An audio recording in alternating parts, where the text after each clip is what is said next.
In the course of time, there has been a great change in our ideas about the nature of the human soul. And in order to have some perspective on the modern attitude, we shall try to trace back to the original concepts and follow down through the principal modifications which have changed our attitudes toward this mysterious part of ourselves. The ancients believed that man's body was a kind of house or receptacle, and that at birth a living being entered into this house. This being was not created with the house, but had a life and existence of its own, a life which it could live apart and separate from body. Also that this life existed prior to the creation of body and would survive it and would live on after the death of its physical house. This led to the concept that there was a difference in value between the outer or physical part of man and the invisible or psychic part.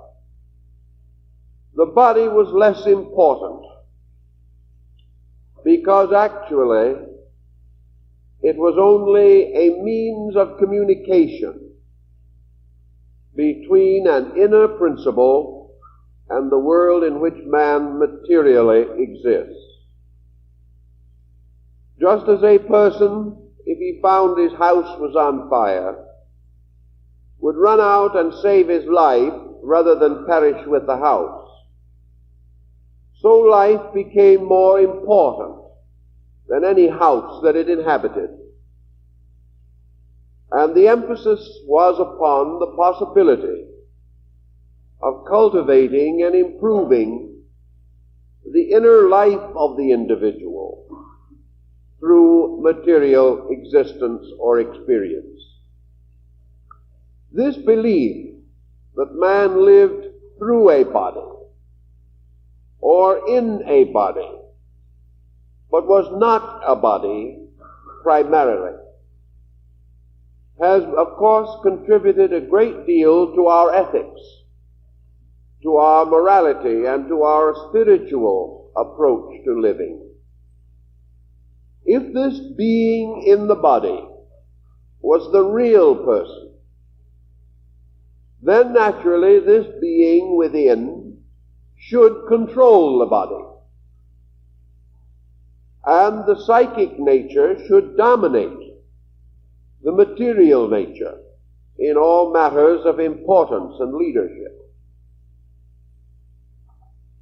However, as time went on, it became more or less obvious that the psychic nature was a mixed blessing. That from within man there can come impulses that are as negative and as materialistic as those of the body. Actually, materialism is not a material or physical thing. It is a state of the soul. Because unless the person in the body held materialistic attitudes, the compound of soul and body could not be called materialistic.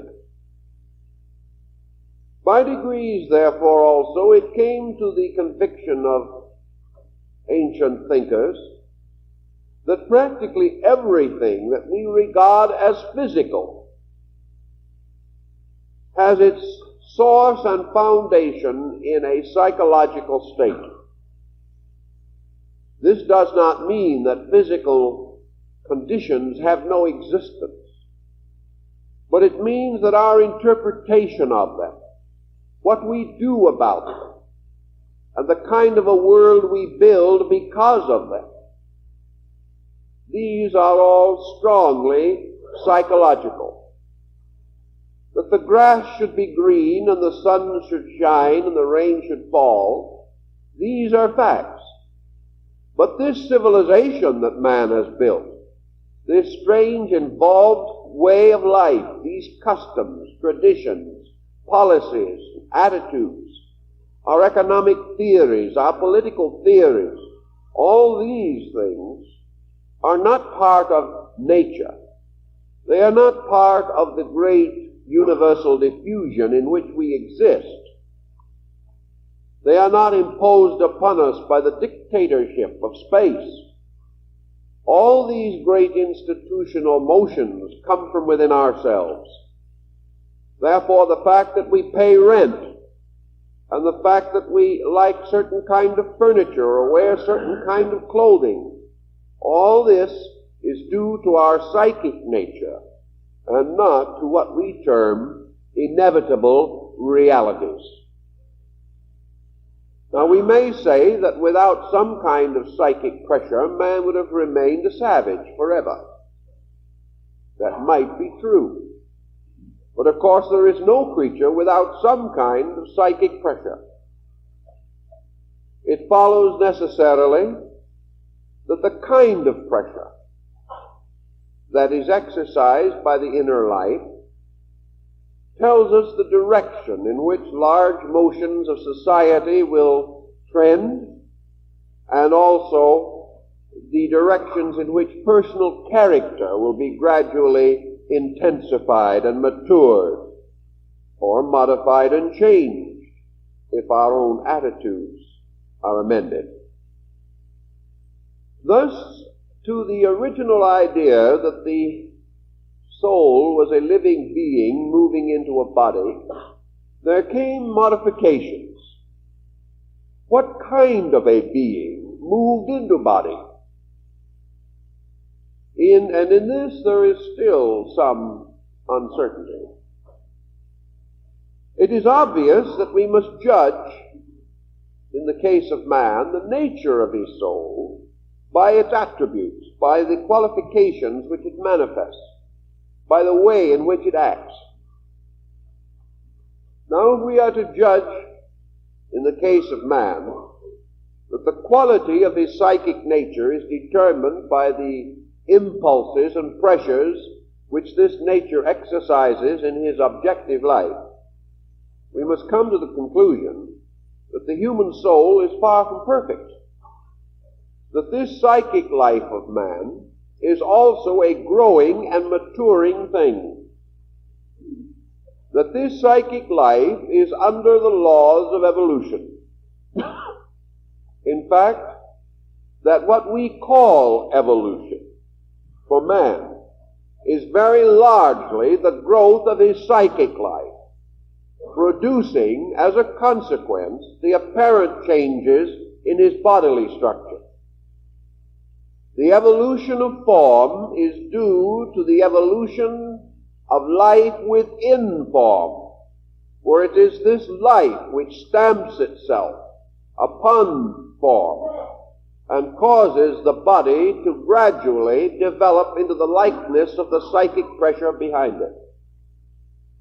So we now have the concept of the person in the body, the soul entity, not as a perfect and infallible deity, but as a fallible and imperfect creature, capable of temper fits and nasty spells of disposition and the like, capable of being unreasonable and of being ignorant, and also of suffering from innumerable intensities of mind and emotion, which may lead to difficult or even tragic consequences.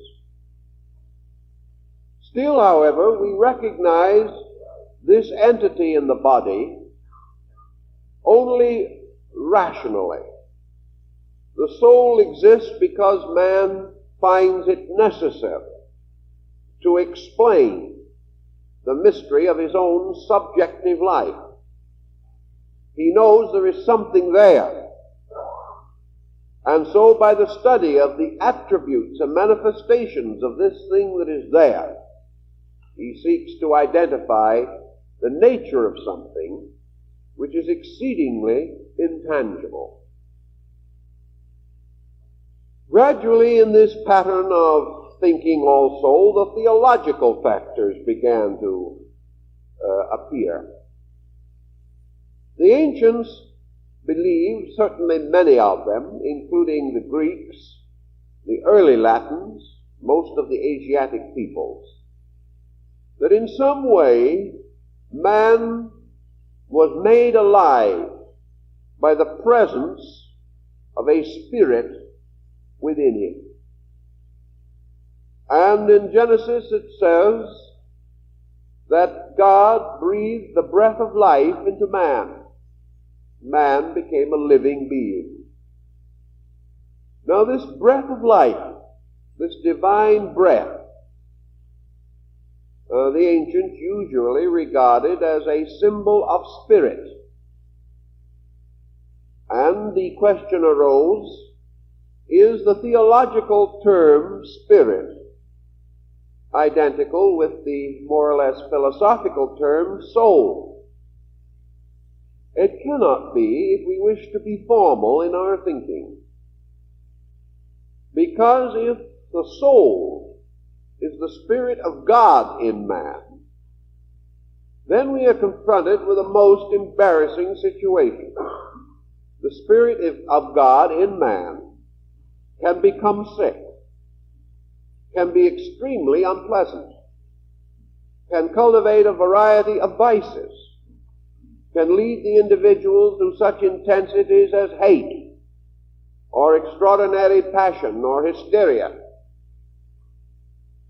Therefore, if the soul is identical with a divine being, then we have to assume that deity is too much like the old concept of a God of jealousies and hates.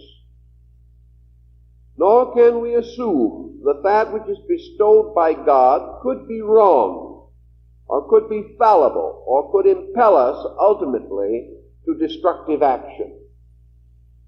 Yet the soul may do any of these things. And the soul apparently is not capable by itself and of itself of its own spontaneous recognition of God.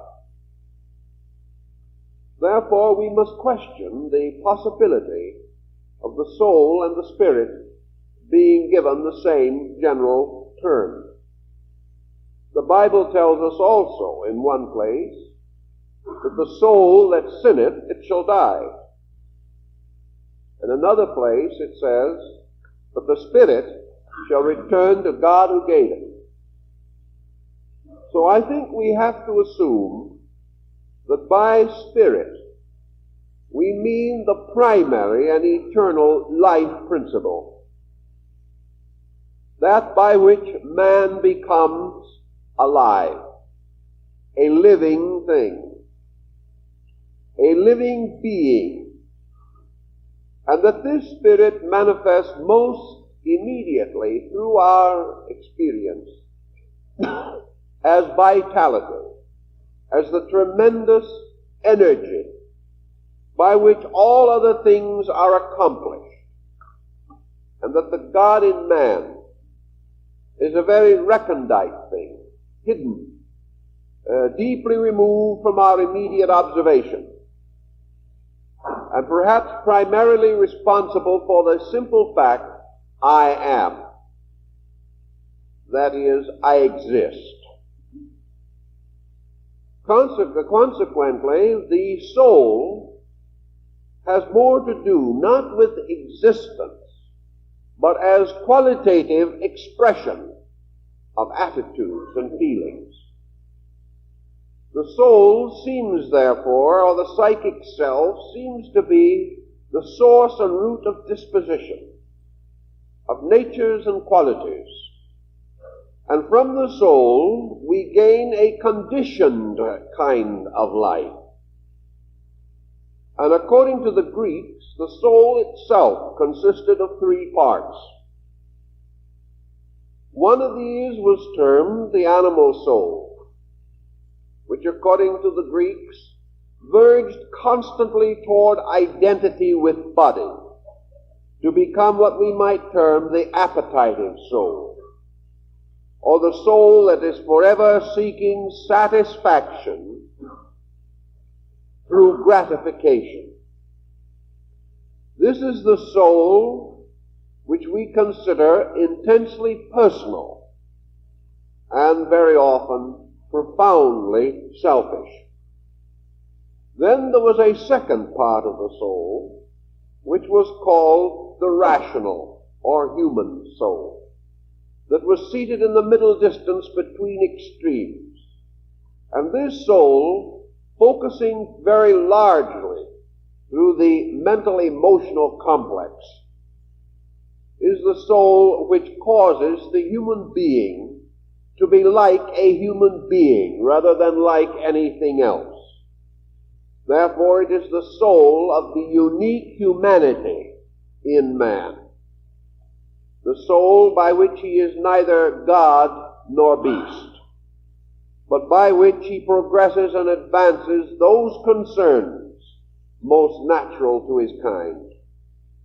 Then the Greeks represented the third part of the soul as a divine being, a creature aspiring constantly through intuition and inspiration to union with the gods, a part of man's psychic life forever verging toward reality, and ever seeking to escape from the bondage of matter. And around these different parts of the soul, legends like Cupid and Psyche, the fables of Eros, were created. And man gradually emerged as required by nature, as his primary objective, to conquer the mystery of his own soul. Thus the hero cycles came into existence, in which by means of a varied symbolism, this valid purpose was emphasized, that the first duty of each person is to solve the mystery of his soul. This is the strange challenge, perhaps concealed under the ancient term, man, know thyself. In any event, it was philosophized, particularly in the great mystery institutions of India and Egypt and Persia, that the road to self-mastery, the road to godhood for man, must lead through the strange psychic fantasy of the soul. That no person, no being could approach reality except through the soul. And that the soul's victory over materiality and physical objectivity was an essential step towards the attainment of inner wisdom. Now, even at an early time, we can more or less rationalize the reason for this attitude. We only have to work with people for a very short time to realize that the average individual is his own worst enemy. That it would be almost impossible for us to be as badly treated by others as we treat ourselves, especially when we are trying to be exceptionally good to ourselves. We have never apparently achieved that rational attitude which is supposed to be so excellent in parents, namely that happy ground between spoiling by catering and indulgence and damaging through extra severity or lack of understanding. Our natural tendency with ourselves is always to be indulgent. If, however, we should develop a peculiar kind of religious fanaticism, we may begin a process of penance that is also equally damaging. Man is not a moderate creature. and between him and any state of security for himself, and any permanent state of security for his world, lies this psychic interval of uncontrolled excesses and intensities. This interval of unreasonable joys and ungrounded fears. This tendency to dramatize everything and to live in a strange half-dream, half-nightmare, made up of all of our false conclusions and immature reactions on thousands of subjects. So the average person is not only damaged by these intensities, but he is prevented by them from seeking the solution to his real problem. Between every person and the truth he sees is himself. He is inclined to think or believe that it's someone else or other conditions. But our ability to understand depends almost completely upon the integration of our own resources. And to the modern man, his psychic nature is not integrated. Now, we sometimes also wonder whether the times we live in are working unusual hardships upon the psychic life of man. I think the answer lies in that more is demanded today of the psychic integrity of the individual than he has available. The purpose of the soul is to sustain man under stress. Yet to accomplish this end, the psychic life must certainly be brought under a rational discipline. It must be organized. It must be matured. It must be given real thought and consideration. It means perhaps then that at this time we have made greater demands upon the psychic life than was previously so obvious. And these demands have revealed to us that in the last 100 years of civilization we have made practically no effort to mature the inner parts of ourselves. We have advanced materially more rapidly than we have advanced psychologically, culturally, or philosophically. The widening interval between our physical program and our ethical conviction, therefore, subjects us to unusual stress and strain for which we are not prepared. The next natural question is that if the soul or psychic self is a mutable being, that is capable of change, and is of its own nature under the law of evolution, how did the ancients believe the growth of the soul was affected? They believed that this growth was the result of the embodiment of the soul, that by a peculiar and wonderful virtue, incarnation in the material world offered exceptional opportunity for the experiencing of the values of psychic consciousness or energy. Now, I think the answer to this lies also in a very simple and rather obvious fact. Suppose you sit down with a piece of paper and pencil, or just in an easy chair, and you begin solving world problems. In about 15 minutes, you can probably straighten the universe right out. You can do it just as the old cracker-barrel philosophers of old did it. And in a short time, you can be saying to yourself, well, why didn't other people think of this simple, inevitable, and infallible remedy? And it will remain infallible, it will remain sufficient, it will remain a 7-day wonder, as long as you keep it quietly inside of your own consciousness.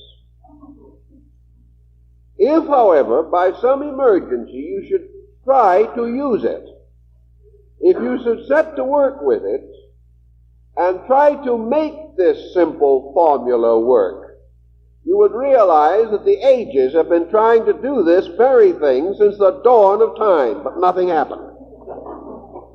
That this obviously simple and adequate solution falls to pieces the moment you try to use it. That is why it is always better, when you have those kinds of ideas, to retire from the misunderstanding world and keep them to yourself. Because as long as you can do that, they are very satisfying. The moment you apply them, they do not work. Or even if they have certain virtues in them, they work very slowly over long periods of time.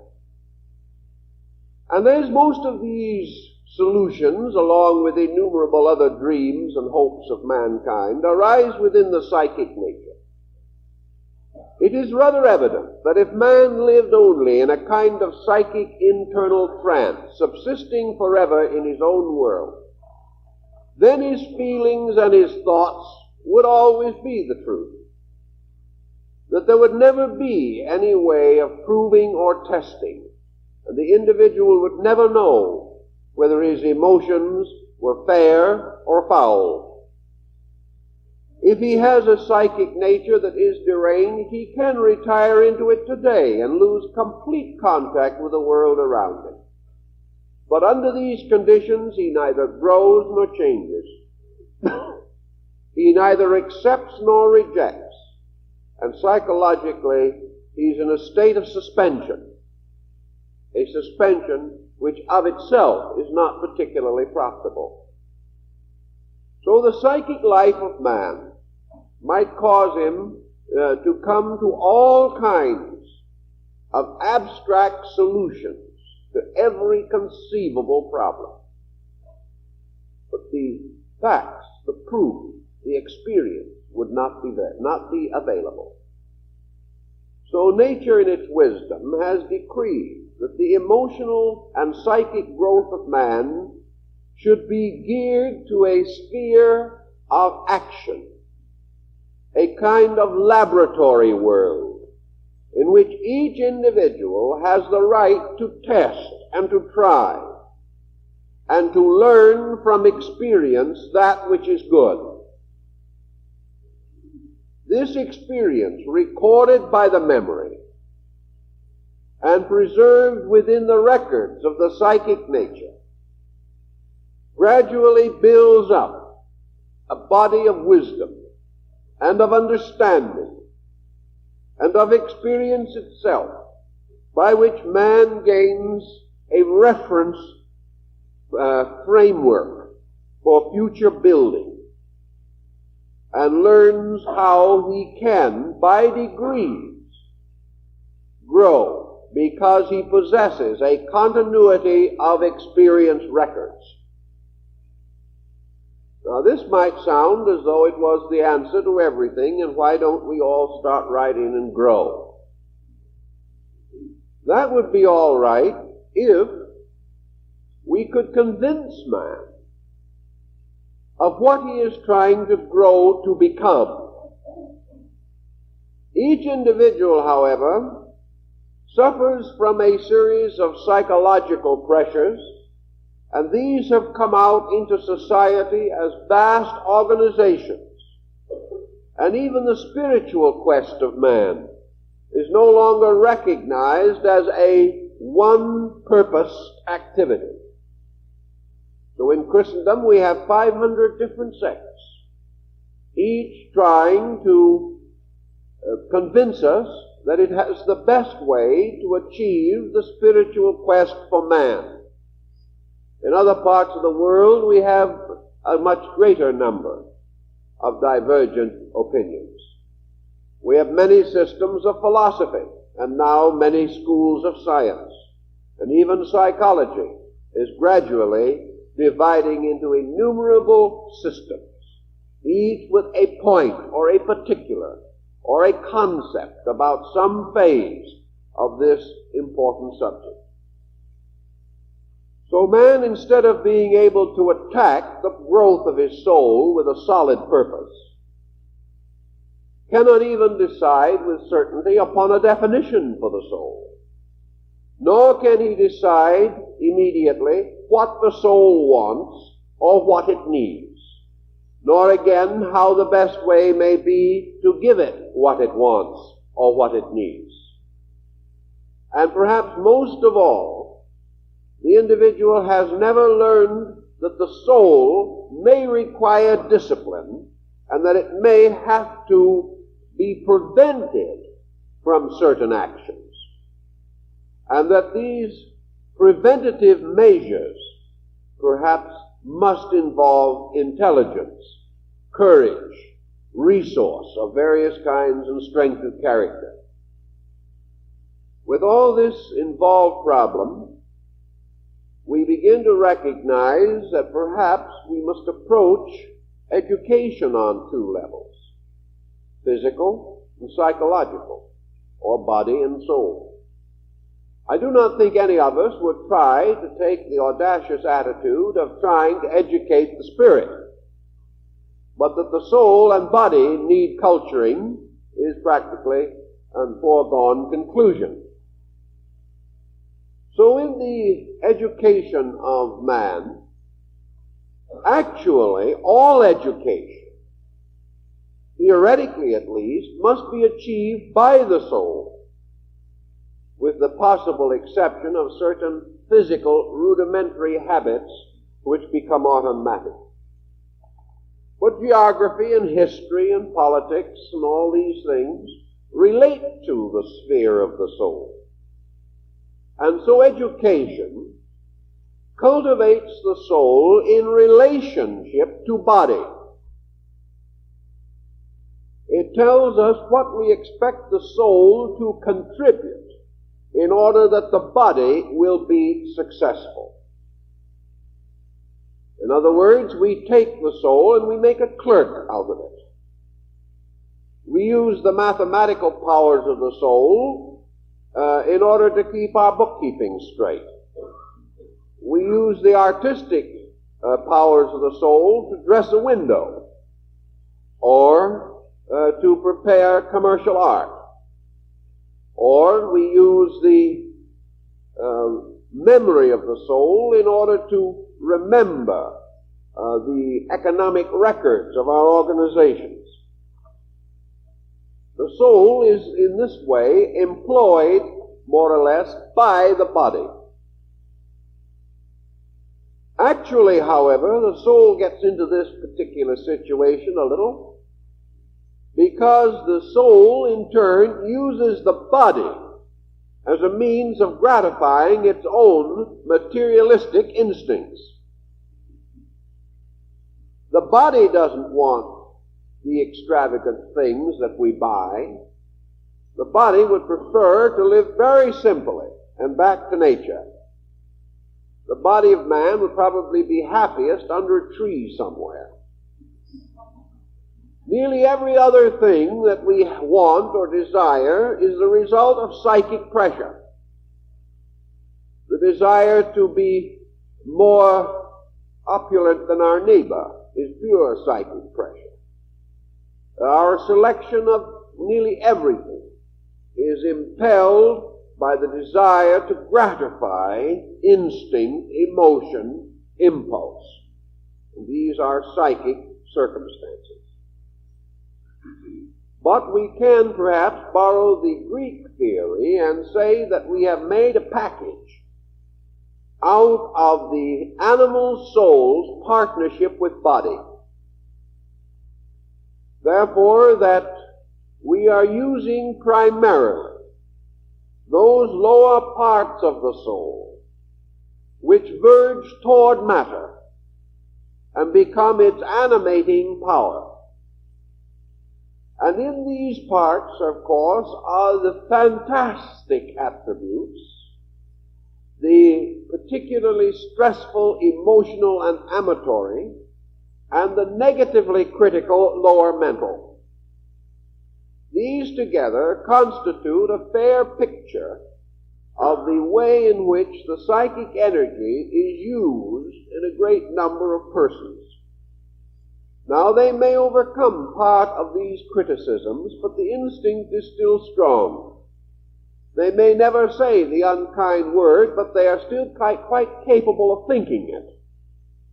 And they may never allow themselves to become hopelessly enslaved by appetites, and yet they are not free from them.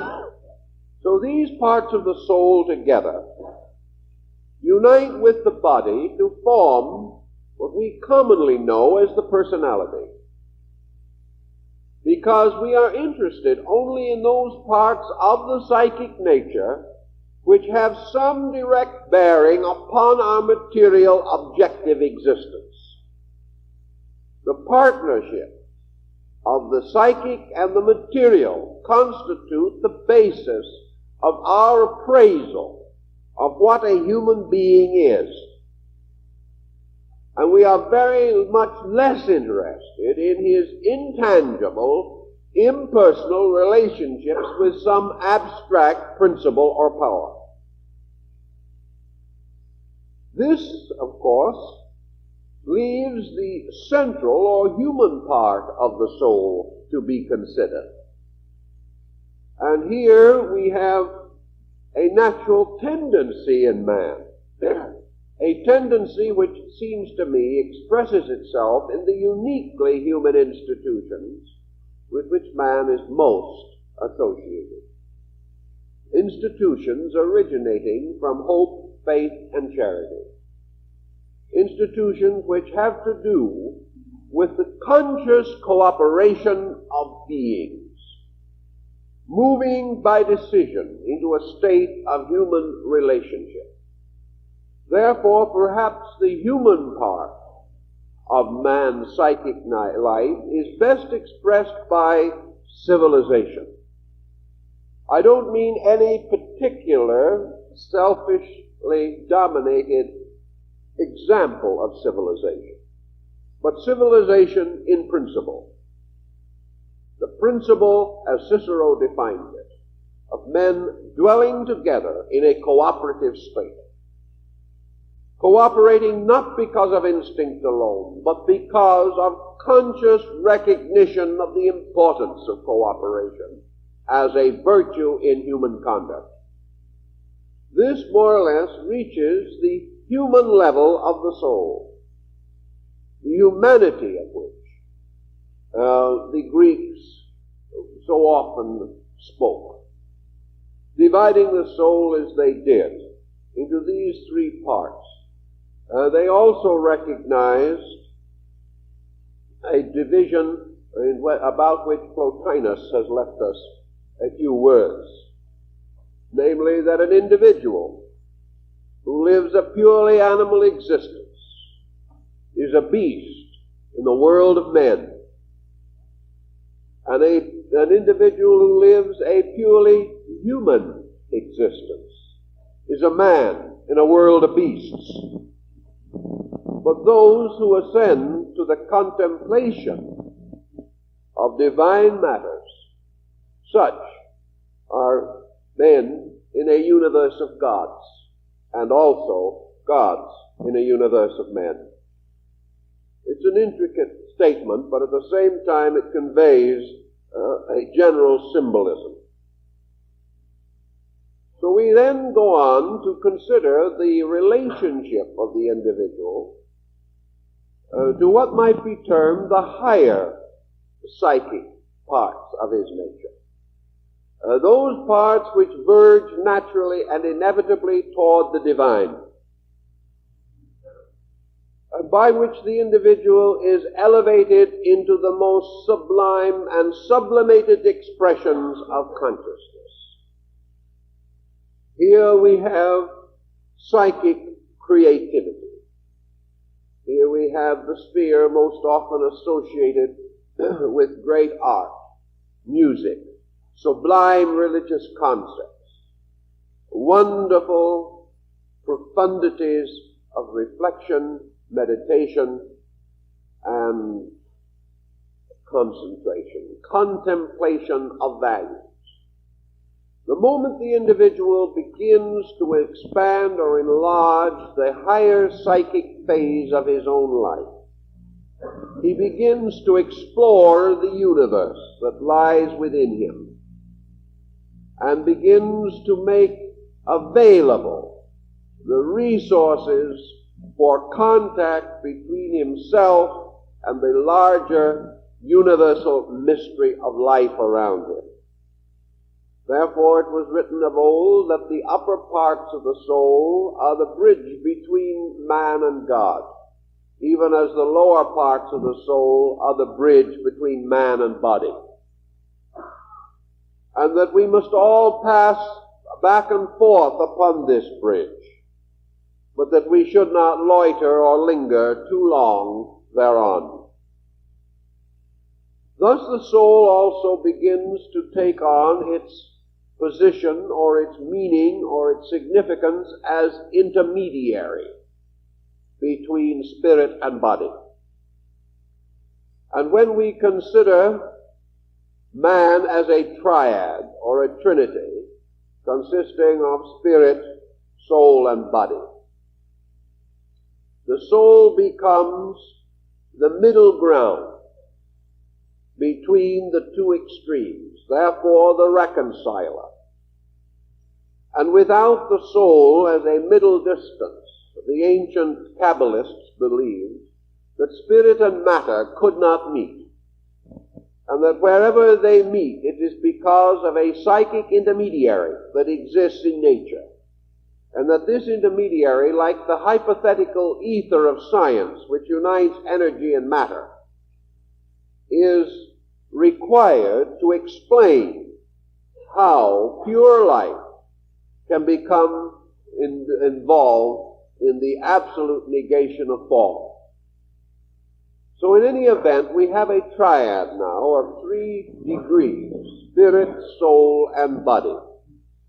This triad corresponds with the Platonic triad, or as it is more familiarly known, the Socratic, of the one, the beautiful, and the good.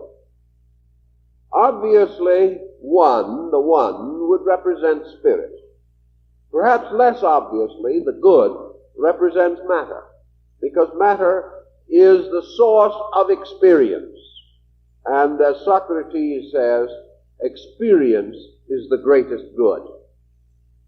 Therefore, the world by which we are taught, or by which we are inspired to learn, is the greater good. Between these two, then, stands the beautiful. And wherever we find this in nature, we find it associated with the soul. And we also find that the beautiful mediating power,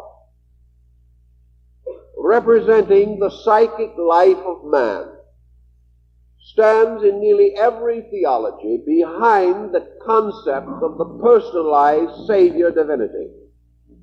The soul becomes the world hero. It becomes the mediator between God and man. It becomes the redeemer, the reformer, the regenerator. And nearly always where there is a psychic myth, there is a myth of death and resurrection. There is the story of the soul that dies in the body, or enters into a state of generation. Or as Plato says, the body is the sepulchre of the soul. And this same thought he expresses again where he says that the soul is contained within the body, as the oyster is contained within its shell. That the body, therefore, is a kind of grave into which the soul dies, and that this death we call birth. For the real physical birth of man is nothing more or less than the descent of the soul into the state of obscuration. And that with the birth of the body, the soul passes into sleep. Also, that the soul returns, according to the Platonists, to this world for a particular experience purpose, namely retribution. That it is here that the soul must experience the consequences of its own irrational instincts and appetites.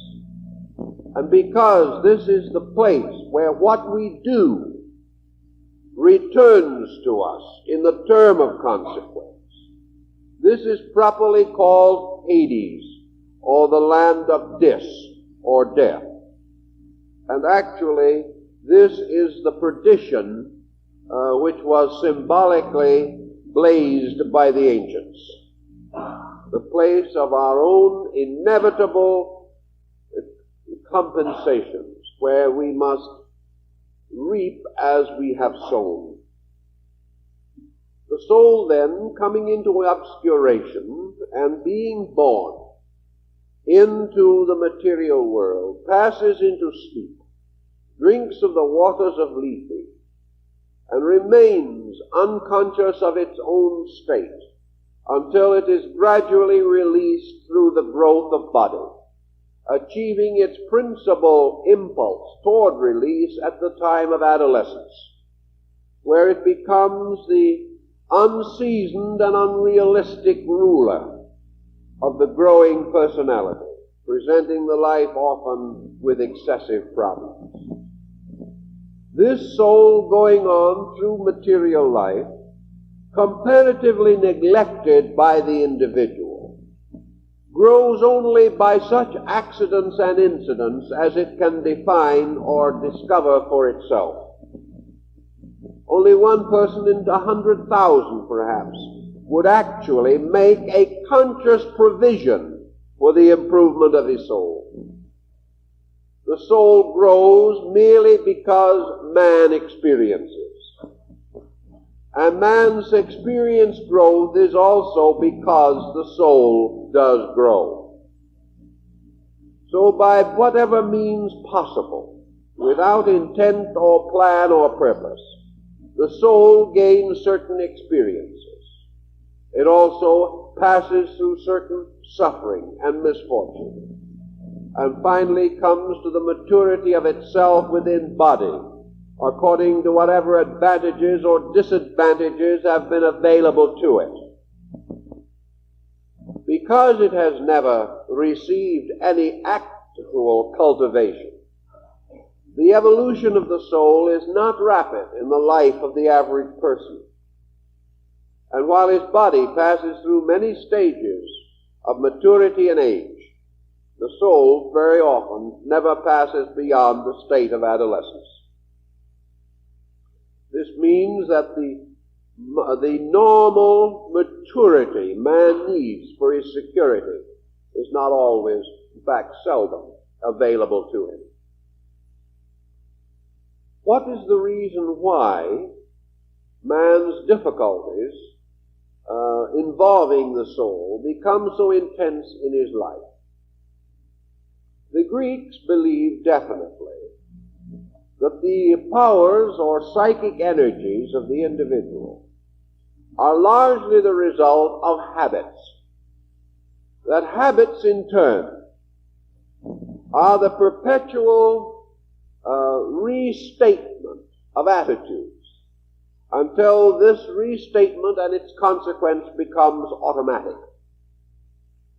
Today, we demand or call upon only certain resources of the psychic nature. We use the soul principally as a sounding board for intensities. And we are forever calling upon it to vitalize our moods. Or we have moods upon which the soul depends for its expression. And these moods may or may not be appropriate. Socrates therefore pointed out that one of our great problems is confusion, and that the average person's psychic physical compound is in a state of terrible confusion.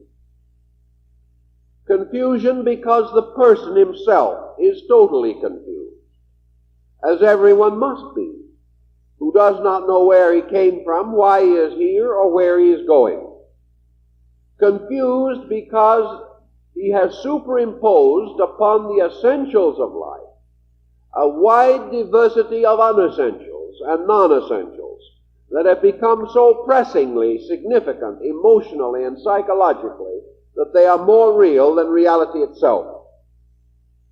Thus, without patience, without tolerance, without serenity of soul or spirit, without the virtue of quietude or peace of soul, the individual struggles and staggers and strives his way through life. As a result, the psychic availability is called upon only to vitalize and intensify this struggle. Socrates was convinced that the beginning of solution was the ability to relax these relationships and to realize that the soul, in order to orient itself, in order to integrate itself, must operate through what Aristotle calls leisure. The danger of the soul is always its over-intensities, its immediately available flood of psychic pressure. It is therefore most vital that the soul be qualified through relaxation, through leisure, and the cultivation of a certain serenity of spirit. When the soul is relaxed and its pressures have been withdrawn from material things, we can begin to estimate or experience the soul's need of itself. We have been so concerned with what the soul could do for the body and why the soul contributes to a picturesque, if strenuous, material existence, that we have forgotten that the soul is the evolving thing, that it has a purpose of its own, and that that purpose has very little in common with the average uses that we make of psychic energy. So what is the purpose of the soul? Well, probably the purpose of the soul could be again defined as its instinctive need to follow the Platonic rule, namely, to worship the One, love the beautiful, and serve the good. These are the natural desires of the soul. And in this desire, there is no emphasis upon profit. There is no emphasis upon building immortal destinies in the material world. There is no emphasis upon passions and changing styles, competition, or keeping up with the Joneses. These factors are simply not present. But the soul has a life of its own. And by its natural threefold nature, the spiritual part of the soul aspires to venerate the One. The human part of the soul, the middle part, to serve the beautiful, or to love the beautiful. And the lower or lesser part, associated with the body, to give its allegiance to the good, that is, the lawful, the reasonable, and the proper. While it is thus occupied, the soul may be said to be healthy. And it is constantly fed and nourished through the conscious accumulation of experience, which is the banquet of the sages. If, however, man is selfish, narrow-minded, opinionated, or bigoted, experience is no value, because he will interpret out of the experience everything that might have been useful. The soul, then, demands something of the body, and of the mind and of all the parts of itself. It demands honesty. For without honesty, the psychic nature cannot function. That is, it cannot function constructively and for the common good of the person. If then we want to conceive that man has a psychic life, which is of itself important, and that this psychic life is actually that part of man which must sometime become the ruler of his temporal personality, and that actually that the release of man's psychic potential is the basis of world peace, order, harmony, and the experience of religion in the life of men, then we have inducements for the study of the soul and an understanding of its laws and rules. Today, most study of the soul is based upon sick souls, because we are seldom aware of them unless they go into some kind of disorder. We take the health of the soul for granted as we take the health of the body, and are gravely perturbed when our indiscretions cause interference in functions which we have considered to be a birthright, which we do not feel that we have any personal responsibility whatsoever. But we must also study healthy souls and try to understand the place of the psychic life in the total picture of man's existence. Often we find triads set up in ancient philosophy stated in this way: spirit, soul, mind, or spirit, mind embodied. And today there is a tendency throughout modern psychology to assume that thought and emotion are the polarizations of the psychic power, and that therefore man's mind is part of his soul. I think this is due, partly at least, to the lack of clear differentiation in modern scientific research, because as yet the researcher is merely looking from an objective point of view towards something subjective. And as he cannot define this subjective thing, he is certainly not in a condition to stratify it, to give the various parts of it true and complete attention. The tendency, therefore, is to divide man into what you can see, body, and what you cannot see, soul, and let this division stand, considering the fact that we permit this invisible part to be accepted as existing represents a liberality almost beyond scientific demonstration. In other words, they feel that they have gone as far as they can with scientific precision. Actually, there is much to point out that the mind and the soul are perhaps parallel factors, but not identical. Actually, the mind of man is part of his invisible nature, but it is not completely identical with the emotional soul and the psychic nature as we know it. I think that we may say, for example, that the mind of the individual is an evolving entity also, and that under certain conditions, its dependency upon psychic energy is very great, and that this energy may affect certain parts of the mind, and the mind in turn may affect certain parts of the psychic organism, but that we should differentiate to degree at least, between mental and emotional phenomena. They are not identical any more than the phenomenal psychological situation which we call sexual differentiation, which is essentially a mental emotional differentiation, is not a distinct phenomenon.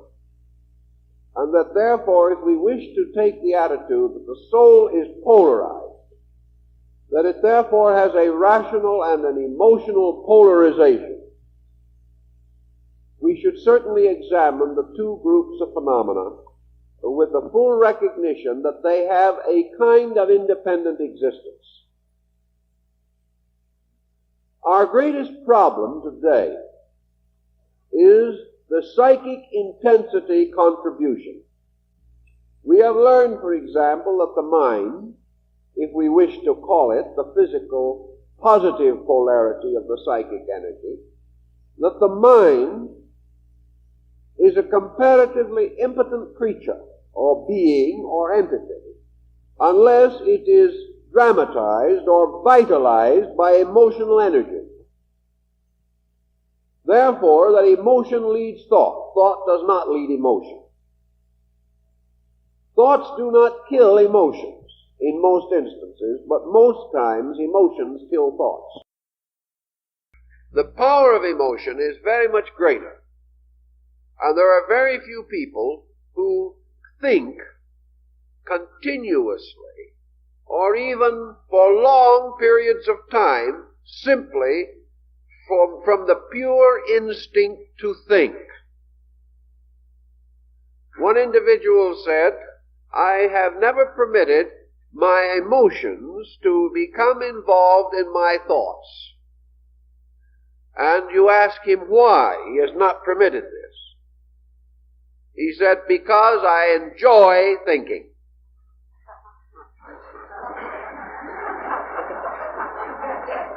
And you can't get away from it. Even to think. You only think because you enjoy thinking. And if you didn't enjoy it, you'd stop. Some people think because they want to best another in an argument. But that again is for a very highly emotional purpose.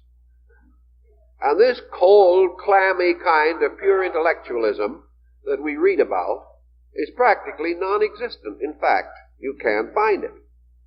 You will find some persons more intellectual than others, but usually it is because they enjoy it, or because they like it, or because they get a thrill out of it, or as one individual said, there's nothing as wonderful as mathematics. Well, he has already highly emotionalized the most exact of the sciences. So mind and all of the energies that we associate with it is used principally to sustain and justify emotions. The individual says, "This I believe. Now I will prove it." And he will. And 100 people working with the same problem and working from the same basis will come back with 100 different infallible answers.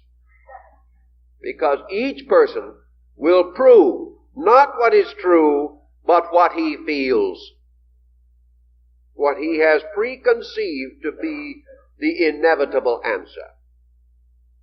Thus, mind, if it cannot sustain emotion, is penalized by being ignored. And if our thoughts do not please us, we forget them as quickly as possible. Their merit is not so important. Thus, the emotional quotient certainly does dominate the mind, even in the field of pure sciences. And the emotional part of man's nature, stimulated by the interior unfinishedness of his psychic life, carrying the unfinished past with it, the past of man's struggle upward through the various kingdoms and levels of nature, burdened with tremendous atavistic tendencies, and carrying the rebirth record of the unfinished karmic responsibilities.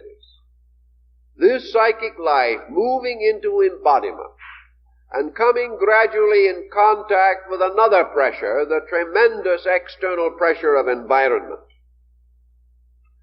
Combining this with both biological and psychological heredity,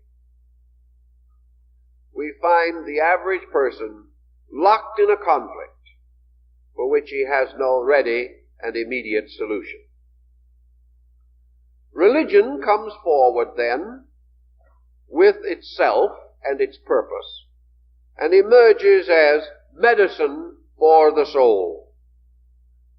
The purpose of religion is essentially to bring peace to the human soul. And in the effort to do so, it has to demand or require that the individual make his peace with God, or keep the laws and principles upon which the universal life depends. Religion thus stands strongly as the mediating power. The temple was always the place which was between the world and the gods. And this temple, therefore, built in veneration of the deity, was itself a living symbol of the soul. And the rites, rituals, ceremonies, and sacraments of religion are symbolical of processes, alchemical and alchemistical, which must go on within the regenerating power of man's psychic life. This comes then to the idea that for man, salvation means the integration of the soul, the bringing of the soul into the light of its own purpose. The question as to whether the soul itself possesses a true knowledge of its own purpose, any more than the body does, may be of some importance. But we do know that the soul has a dimension that the body does not, and that the soul, as having a larger life than the body, a life extending over greater vistas of time, that the soul, in all probability, has a larger knowledge of its own potential than the body consciousness which we have. The soul, therefore, has advantages if its resources are used. And we also are inclined to assume that the roots of the soul, extending downward into the depths of archetypal space, that these roots are closer to the root of life than are the roots of phenomenal existence as we see outward living. Experience taught man from the beginning that the way of learning was outward, but that the way of wisdom was inward. That by turning to the world around him, man could discover facts. By turning inward, he could discover realities which were greater than facts. And that the only solution to the outward life of man is the voluntary turning inward to explore the mystery of cause, and that no individual can organize his life until he understands the workings of his own internal. How is he to achieve this understanding? He may achieve it to a degree educationally, because the great history and record that we have of humanity is distinguished by a few great outstanding heroes, whom we would term saviors, great teachers, great philosophers founders of systems which have endured to enrich man for thousands of years. And most of these have claimed to personal experience of the nature of this inward search for psychic integrity or reality. Therefore, through the contemplation of their works, Eastern and Western, we may gain an apperception of their method, of their idea, and of their concepts. Also, in each case, these systems include some method, some discipline, by which the individual can validate the conviction he would like to believe. This method tells him simply that if he wishes to prove beyond any question the reality of certain things immaterial or beyond physical analysis, that if he will perform certain actions, he may have the necessary experiences. That only if he lives in a certain kind of life can he actually experience the reality of these doctrines, but that they can be experienced and that they can be demonstrated. So the path of psychic growth, the individual illuminating and perfecting his own soul to achieve the second birth. For unless a man be born again, he cannot enter the kingdom of heaven. And unless the man be born again, means apparently in this case, unless the soul, which was united with the body in material birth, is born again or liberated consciously from the body by a spiritual rebirth, that unless this occurs, the individual is incapable of knowing reality and truth. That the soul must then be voluntarily separated from the body was part of the mystery of alchemy, by which base metals were to be reduced to their principles, and from these essences, separated and purified from body, was to be formed the lapis philosophorum, the stone of the wise man. So the concept of releasing soul led to a variety of beliefs. Nearly all of these beliefs begin in quietude, like the Quakers, or the Sufis and the Dervishes of Islam. The cultivation of internal quietude. Not a quietude that means you sit down and do nothing, but a quietude which means that internally peace has achieved a victory over confusion. You may be just as busy as you ever were, but you are moving from a certain sense of good, of beauty, and of truth within yourself. And this inner peace is such that it cannot be corrupted by some moving or passing incident. If you have achieved this peace, you cannot suddenly blaze into irritation. It means rather the accomplishment of a quietude in which man places the body in a position of receptivity to the psychic life, realizing that the psychic life is superior to the body and has purposes apart from those of body.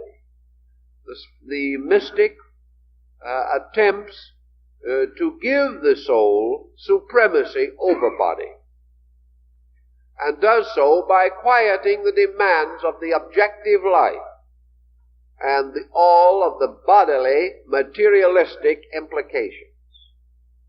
Buddhism does the same thing. It teaches that the release of the pure energy of the soul is achieved by the simple relaxation of all attitudes which are not basically real. The essential statement of values as being the most conserving and redeeming of all processes. The soul's energy cannot be used constantly for negative purposes and still be available for positive and constructive purposes. Once, however, we redeem this energy or preserve it against waste, against misuse, it becomes increasingly available as a medium of creative expression, an emotion towards the intuitional and higher psychic spiritual faculties of man. Thus the soul was a ladder with 7 rungs, with its lower end resting upon the earth and its upper end pointing to the constellation of the Great Bear, a constellation of stars. It is the ladder of the sense perceptions. It is the realm of the 7 deadly sins, the 7 cardinal virtues. It represents in every case this septenary bridge which unites matter and spirit. And man's purpose is to climb and ascend this ladder or cross this bridge. He might like to reject the invitation to such labor and stay as he is. He cannot, because the pressure of the soul within him will not permit him to so linger indefinitely. Therefore, again, you have 3 paths represented in ancient philosophy leading to wisdom. The lowest of these paths belongs to body, and it is called the path of service, and corresponds in the triad of St. Paul, hope, faith, and charity, to charity.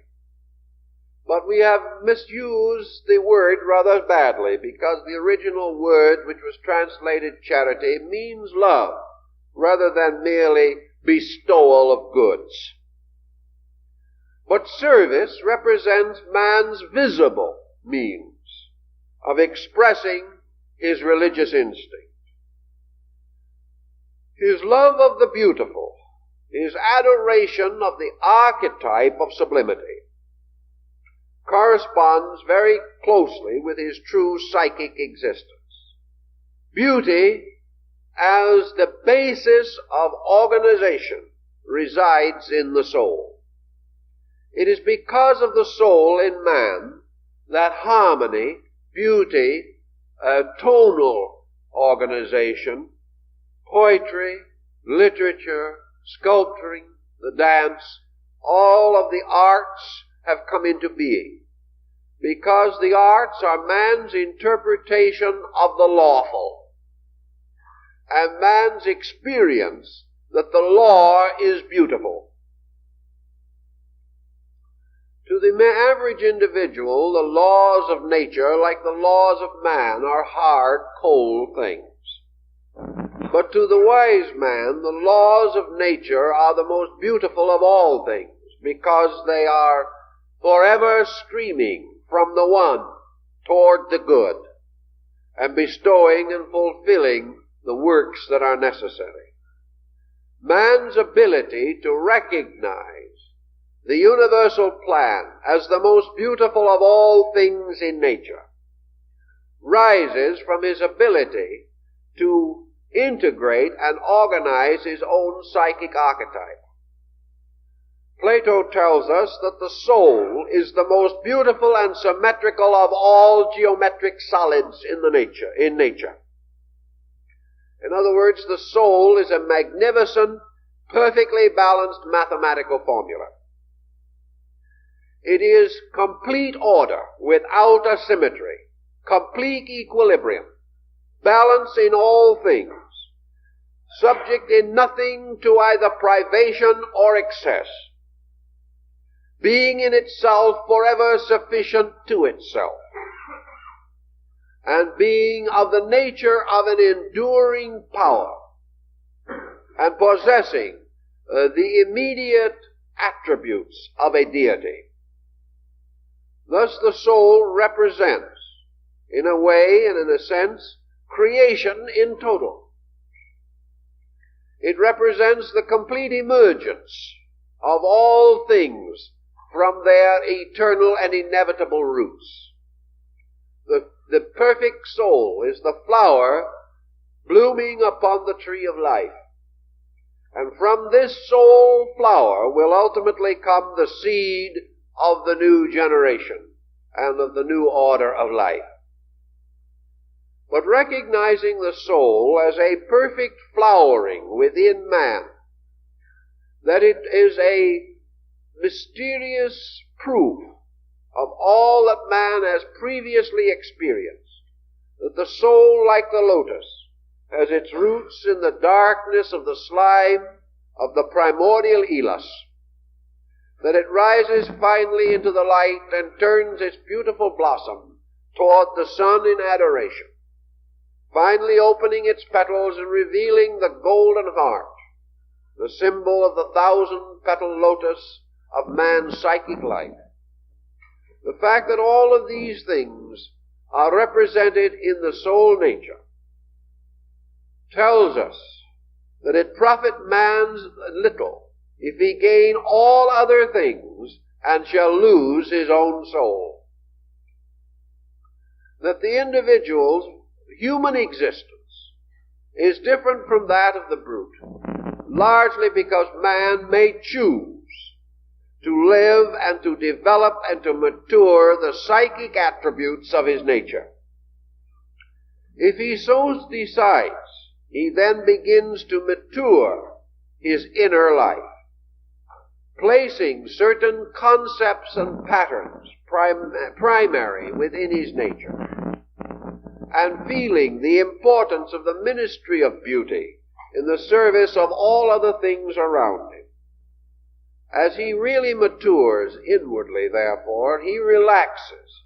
His health becomes better, his intensities become fewer, and energy is available for purpose rather than the overwhelming of purpose.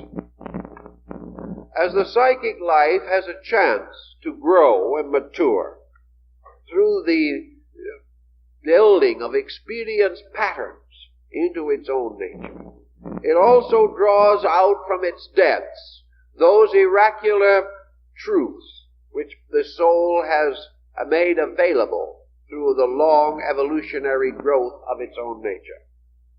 The soul does not and cannot understand the mystery of spirit, but the soul can bridge between man, the thinker, and God, the reality. The soul, therefore, enables man to gradually ascend in the refinement of his comprehension and his understanding, until he begins to learn more and more about the root of himself. And while the soul cannot unfold to him the full mystery of divinity, it can bring him nearer and give him mystical illuminations and extensions of consciousness, which may at times seem almost complete revelations of God. Actually, however, the soul must again lead the way to that which is superior to itself. Now, man may feel that these purposes and these activities are rather abstract and out of his normal living. But we all know how rapidly the days fly by, how they move into years, and how years, in turn, bind up the life of man. We also know that our citizenship in eternity must be reaffirmed at the hour we do not know. Therefore, the individual preparing and building for a purposed future must have some concepts, some basic values upon which to build, because he is going to face this greater problem, perhaps sooner than he knows.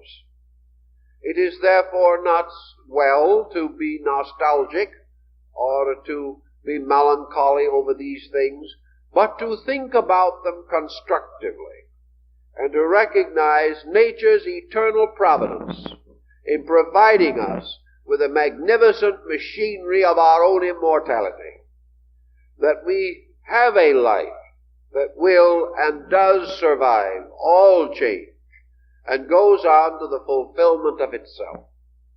And that conflict between this greater life and our way of living today is the principal reason for misery. Misery is not because we are good, but because we are not good. Misery is because the individual is not keeping faith with the pattern which is inevitable. And it would be so much wiser and happier for him if he kept the faith, and in that way enjoyed the full support of this pattern, instead of forever rebelling because of the strange spirit of self-will that is locked within his organism. The individual's way of peace, way of integration, way of soul release is through the acceptance of the plan of life. So the student studies the plan, and those who have graduated try to live it. And in so doing, they minimize their difficulties and augment their securities. The soul is still a mystery, but I think we can recognize it as the source of our capacity for emotional growth.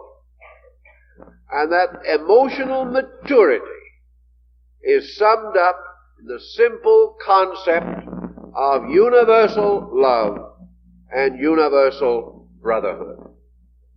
And that the soul which has in its roots no longer competitive attitudes and is no longer selfish, that soul is getting well. And if it recovers its health in due time, it will then be capable of leading the body to health, because it is the sickness within the psychic intensities of man which may most often be responsible for his physical troubles. Therefore, the purpose of the soul is to maintain the recognition of the beautiful, that all things in life are beautiful because they are orderly, because they are in proper relation and pattern with themselves and with each other, and that man worships most by bringing himself into harmony with life and into understanding with living things. The soul makes this bridge of understanding possible, and through the simple quickness of our sympathy, we can cross intervals that thoughts can never cross. And so by means of the soul, we make a beautiful life, giving it all the richness and overtone that we can. And through this beauty that we gradually, increasingly experience, we gain a greater insight into the one, into that one spirit which is at the source of both beauty and goodness, and that through the beautiful we approach the ineffable footstool of the eternal. For we cannot worship the eternal in anything except beauty and truth. And we cannot come into the presence of consciousness until conflict on a psychic level has ceased, because we have resolved all doubts and arbitrated all differences, and that we have discovered both the unity of life and the identity of the human need. So by wisdom and understanding, we temper, mature, and perfect the soul, and form of it what St. Paul so well describes as the golden wedding garment, the illumined soul into which we enter into the feast of the bridegroom. Here we recognize that the soul becomes the inner mystical vestment or body by which we are able to function in a more luminous sphere than the one that is here, and by which also we may in time live in those other mansions which exist in space for the growing and unfolding life of man himself. And as the body is taken from the earth, so the soul is taken from the air, like the ancient mistletoe, which is one of its symbols. But the soul of man becomes a body in time, a body of energies and emotions and thoughts, in which consciousness finds a more ample expression than it does here. Our purpose in the beginning is to try to mature soul, giving it thought and patience and understanding, and realize that as we grow in soul power, we solve problems, improve conditions, and make a valid step forward into this universe of eternal growth. Well, time is up. Now, got 2 or 3 announcements. There's one here which we make with exceptional pleasure, because in these difficult times it's always pleasant to announce something for free. The Friends of the Philosophical Research Society invite you to be with them at headquarters on Friday evening, July 20th at 7:30 p.m. That's at our building. And there is going to be a motion picture. In fact, there are going to be 2 motion pictures. Give a special bargain here. One is going to be a European film on the life and music of Mozart in connection with this festival. And the other is going to be a travel film. I haven't the detail on the travel film, but I understand it's very interesting. These films will be presented with no admission charge and no free will offering. It is definitely all for free. So that you are most cordially invited to come if you would like to make a little visit over and see what we're doing, and also become aware of the importance of some of this fine music. I'd like to also call to your attention the subject for next week, when we're going to talk a little bit about the broken heart and the offended pride. I remember a small boy who said one day that he was broken-hearted. He was about 3 or 4 years old. He said he was broken-hearted. And his mother said, well, what can we do about it? Well, he said, I think the thing that would help most would be an ice cream cone. Now, there is a certain amount of truth in that, even among the grown-ups. And many a time, an offended pride has been passed off as a broken heart. And sometimes a broken heart will hide under an offended pride and make an awfully complicated misery for itself, too. So next week we're going to consider some of these peculiar ulterior motives that we work into our attitudes and emotions, and which can have a little trouble for us. So many of the friends were interested in the little book of poems that we had on the sale for the table last week for the insignificant honorarium of 25 cents, that we have a few more. And if anyone likes them, many people seem to have found it very nice and have thanked us for having them. We were just able to offer them at this very ridiculously low price, so if anyone else wants them while we have them, they're welcome. We have a few more left. In connection with this morning, our lecture or note, our little booklet on essays on operative occultism might be helpful, and also some of our books. I think our self-unfoldment book would probably be pretty useful. Don't forget our seminar beginning Wednesday evening, where we're going to begin our discussion on the invisible bodies of man in Hindu philosophy. And the first one will be the study of the relationship of the physical body to the invisible body group. It will have some bearing upon material such as we were working with this morning.